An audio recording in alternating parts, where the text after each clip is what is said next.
moving into a new apartment. Brenda was moving into her apartment today. She needed to bring in a lot of things since the apartment was empty. There was no way she could fly with such large items. She needed to go shopping for a couch and a desk. Brenda decided this would be a perfect opportunity to road trip with her family. They could help her move into her new apartment. Her new apartment was located 3 hours from her current house. Brenda was excited about moving and starting her new year. She was moving to an apartment near her school. She would be living with 3 new people she had never met. She was a little nervous to meet them. She was scared she might not like them or they might not like her. She was excited also. She was excited for what the new year would bring.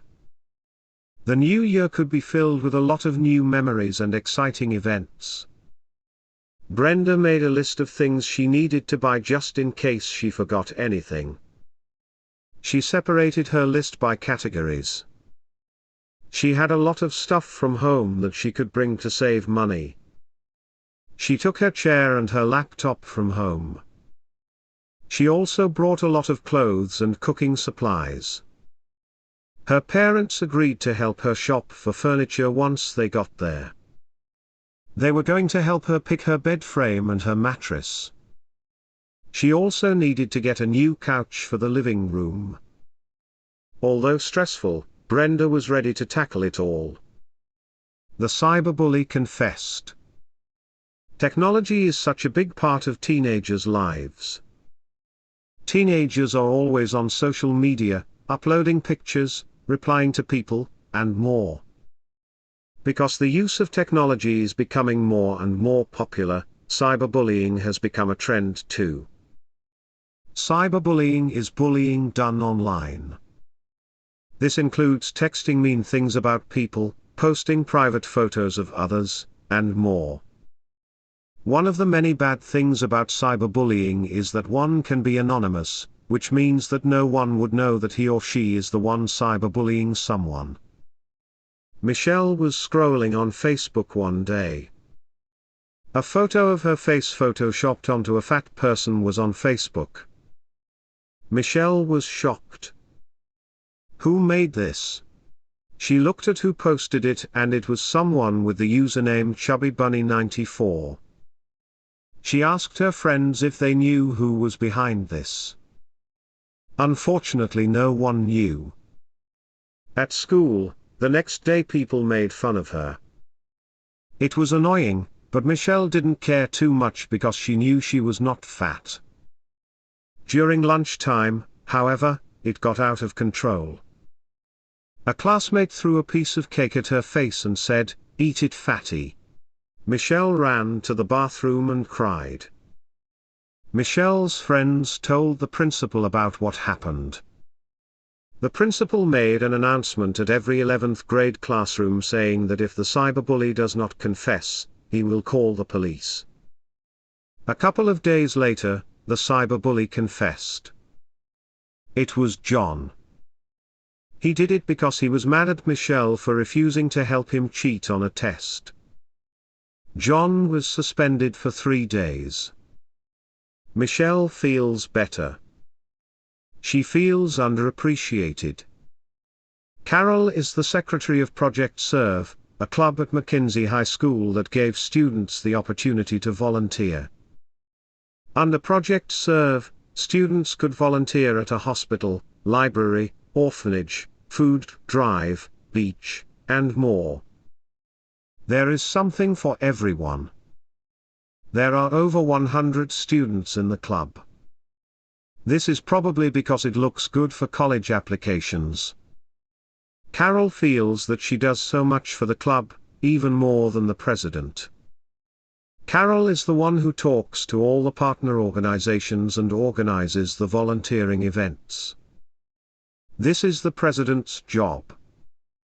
She also takes attendance, organizes all the documents and files, and promotes the club around school. The president, Jessica, is only president because she is popular and knows how to sell herself. Jessica always asks Carol to do all the work. Carol lets Jessica do this for almost 6 months. Carol decides to tell Jessica that she feels underappreciated. Hey Jessica, I have been wanting to say this for a long time. I feel underappreciated. I am basically doing my job and your job, Carol says. Okay, then you're fired. You don't have to do either job now, Jessica says. Carol gasps. She did not realize that Jessica had that much power. Not a dancer. Edward really liked Natalie. The Sadie Hawkins dance, where girls ask guys out, was coming up. In other dances guys usually ask girls out. Natalie liked Edward, too, but he did not know. Natalie was thinking about asking Edward to the dance, but she was shy. Her friends eventually convinced Natalie to ask him. During the lunch break, Natalie and her friends went up to Edward at his usual lunch table. Hi Edward. This song is for you, Natalie said. He looked shocked. Natalie took out her guitar. Her friends took out their instruments, too. Natalie played an original song. The song was about how they met on the first day of 9th grade. At the end of the song, Natalie asked, "Will you go to Sadie with me?" There was a long pause. Everyone around Edward was waiting for his response. Edward said yes, but he didn't look too happy. After school, Natalie asked Edward why he looked upset when she asked him out. "I really like you, but I'm not a dancer," Edward said. Natalie laughed. Who cares? No one is really good at dancing. The important thing is that you have fun, Natalie said. Edward nodded, and decided to go out with her. At the dance, Edward felt awkward at first. Then, Natalie started dancing, and it was bad. Edward laughed, and started dancing, too. Even though they were both awkward, they had fun. Lactose intolerant. Rose is lactose intolerant, which means that she is allergic to dairy products. Dairy products include milk, ice cream, cheese, and yogurt. Rose hates that she cannot eat ice cream without getting a stomachache. It is something she has to deal with, though. She is okay with not eating things like cheese and milk. When Rose eats dairy products, she will get a really bad stomachache. They would be so bad to the point where she could not walk. One day in class, Rose's classmate was giving everyone noodles. Rose took a bite. It was pretty good.